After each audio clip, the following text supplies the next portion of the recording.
नमस्कार।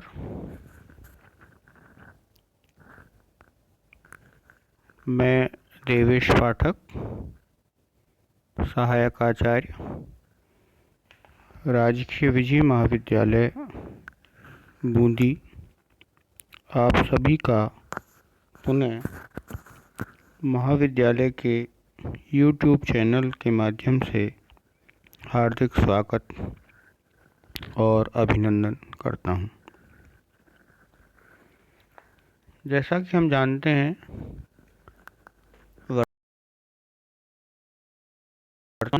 विधि शास्त्र की जो परिभाषाएं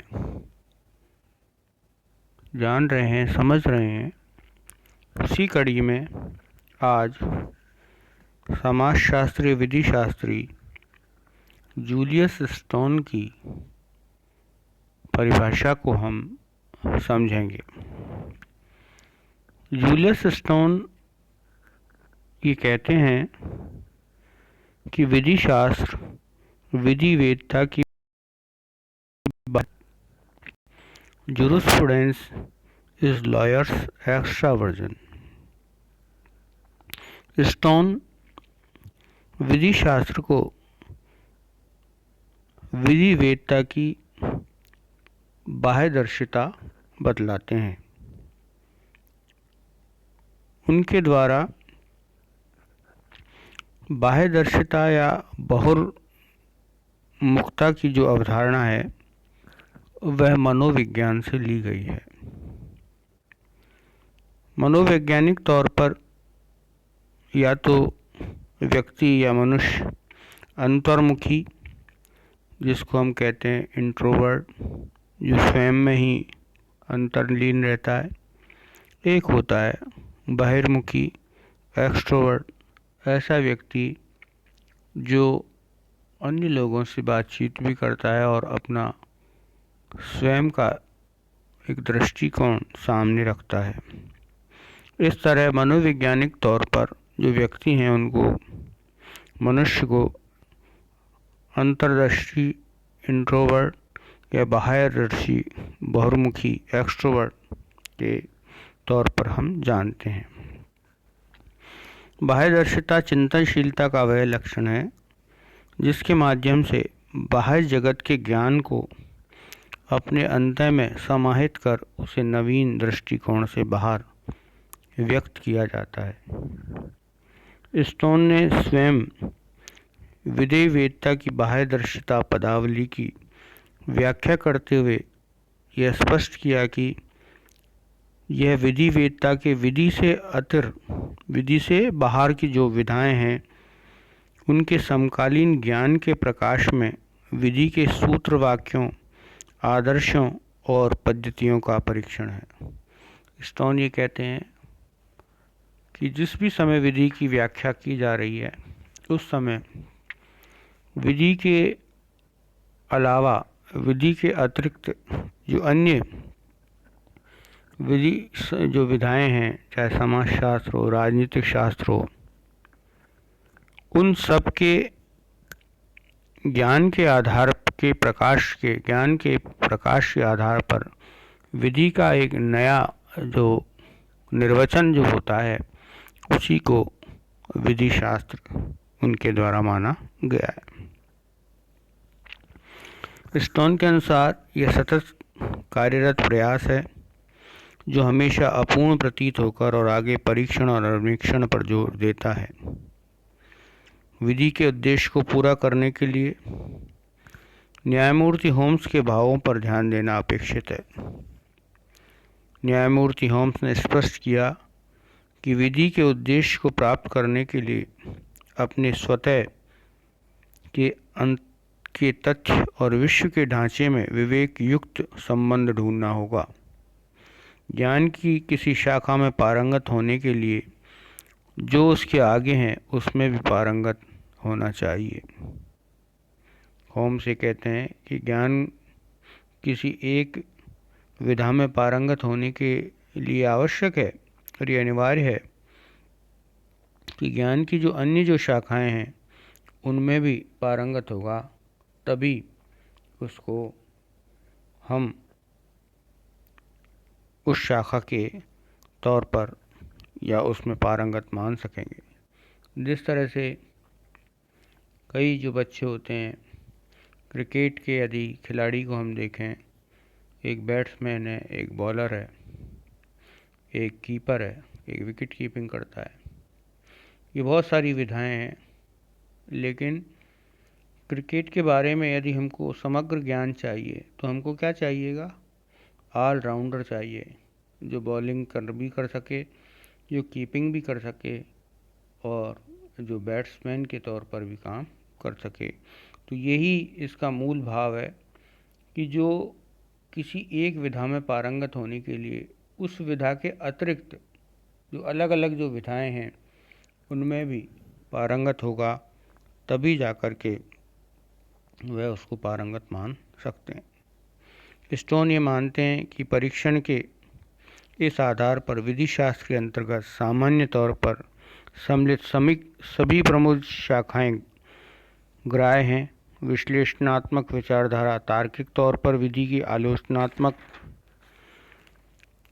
अध्ययन के कारण, ऐतिहासिक विचारधारा इतिहास के कुछ सिद्धांतों के प्रकाश में विधि के विकास की व्याख्या के प्रयास के कारण ग्राह्य है, और समाजशास्त्रीय विचारधारा सामाजिक ज्ञान के प्रकाश में विधि पर पुनर्विचार के कारण ग्राह्य है।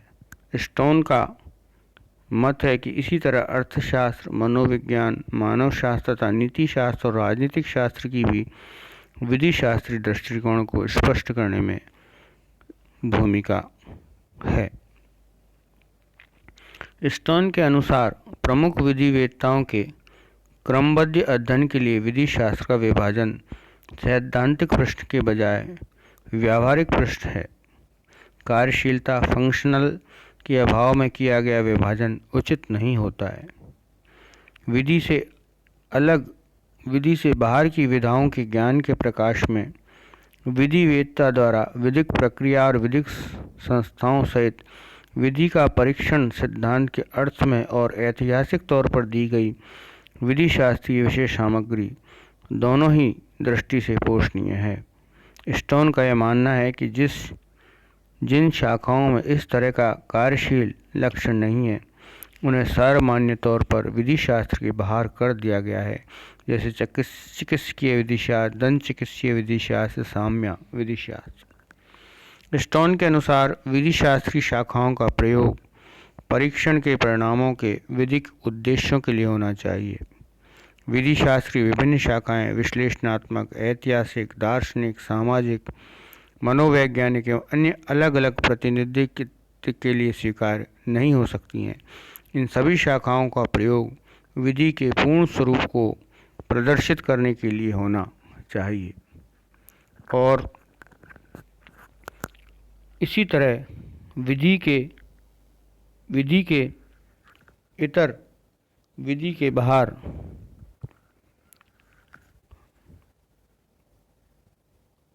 विधि के पूर्ण स्वरूप को प्रदर्शित करने के लिए होना चाहिए। इसी तरह विधि के इतर विषयों का एकत्रीकरण होना चाहिए। अस्तु तर्कशास्त्र, इतिहास, समाजशास्त्र, नीति शास्त्र, राजनीतिक दर्शन, राजनीतिक विज्ञान, ज्ञान मीमांसा, सौंदर्य शास्त्र, अर्थशास्त्र, मनोविज्ञान, मानव जाति विज्ञान और समाजशास्त्र सभी विधि के अध्ययन के अंतर्गत सम्मिलित होने चाहिए।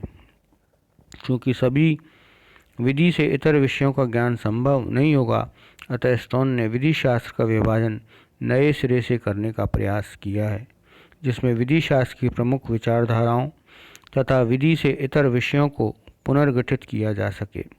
अतः स्टोन ने विधि शास्त्र को 3 शाखाओं में विभाजित किया है: विधि और तर्क, विधि और न्याय और विधि और समाज।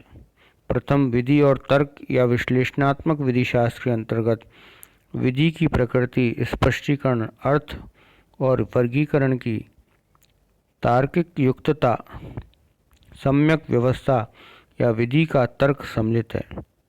द्वितीय विधि और न्याय के अंतर्गत न्याय के सिद्धांतों, आलोचनात्मक या निर्णयात्मक या नीतिपरक विधि शास्त्र और विधि के शासन का अध्ययन अपेक्षित है।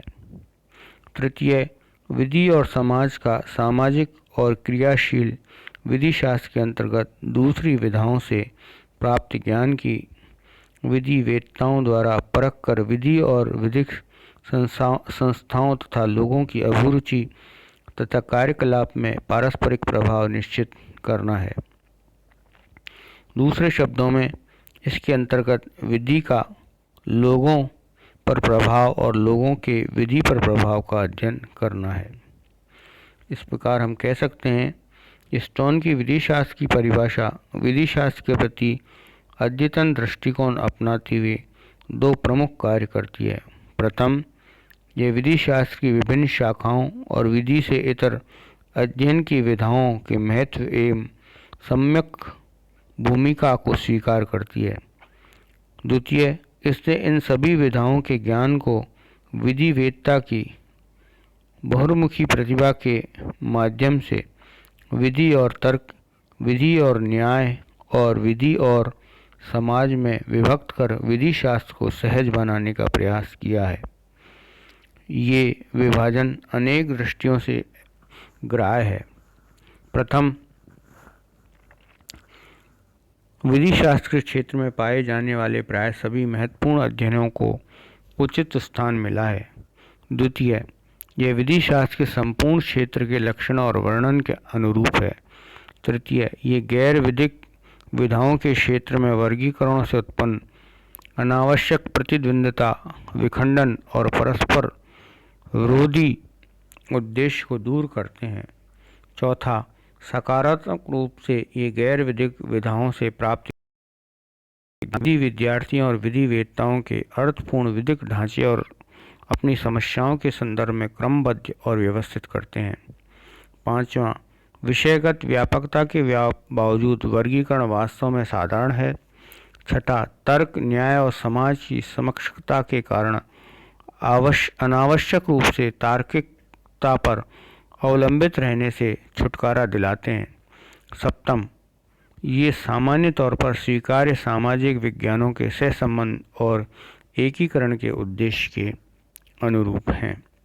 स्टोन की विधि शास्त्र की परिभाषा की यह प्रमुख विशेषता है कि यह विधि शास्त्र के विभाजनों के बीच प्राथमिकता या सर्वोपरिता की बात को दूर कर विधि शास्त्र की विभिन्न शाखाओं के बीच प्रतिद्वंद्विता को त्याग देती है। यद्यपि एक लघु प्रयास है, परंतु समाज विधि वेत्ताओं से अपने तनाव को दूर करने के लिए क्या अपेक्षा करता है और विधिक शिक्षा उन्हें देने के लिए क्या सहायता करती है के लिए यह एक आवश्यक शुरुआत है। तो इस प्रकार हम देखते हैं कि कह सकते हैं कि विधि शास्त्र विधि वेत्ता की बाह्यदर्शिता है, अर्थात जो ज्ञान अन्य विधाओं में है उन सब बातों को उस दौर के अनुसार निर्णीत करना ही विधि शास्त्र है और इसी के अनुसार विधि शास्त्र को परिभाषित किया है स्टोन के द्वारा। जो हमारा अनुच्छेद 21 में जो उसकी जो व्यापक जो परिभाषा प्राण एवं दैहिक स्वतंत्रता की गई है, वह सभी एक तरह से जूलियस स्टोन की परिभाषा को अपने आप में समाहित करते हैं, जिसमें प्राणों में कोर्ट के द्वारा, न्यायालय के द्वारा स्वच्छ पर्यावरण को भी प्राण के अधिकार के अंतर्गत माना है।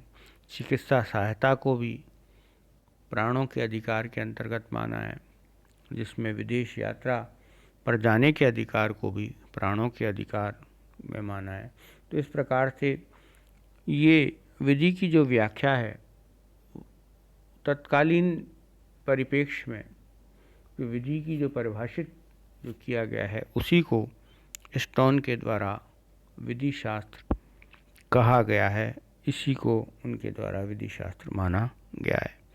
इस प्रकार से आप ये विधि शास्त्र की परिभाषा आपको समझ आई होगी। ये बहुत महत्वपूर्ण परिभाषा है और परीक्षा में इसको कई बार पूछा जाता है। आपको इसमें कुछ समझ में न आए तो आप मुझे व्यक्तिगत रूप से भी इसके बारे में जानकारी कर सकते हैं। धन्यवाद।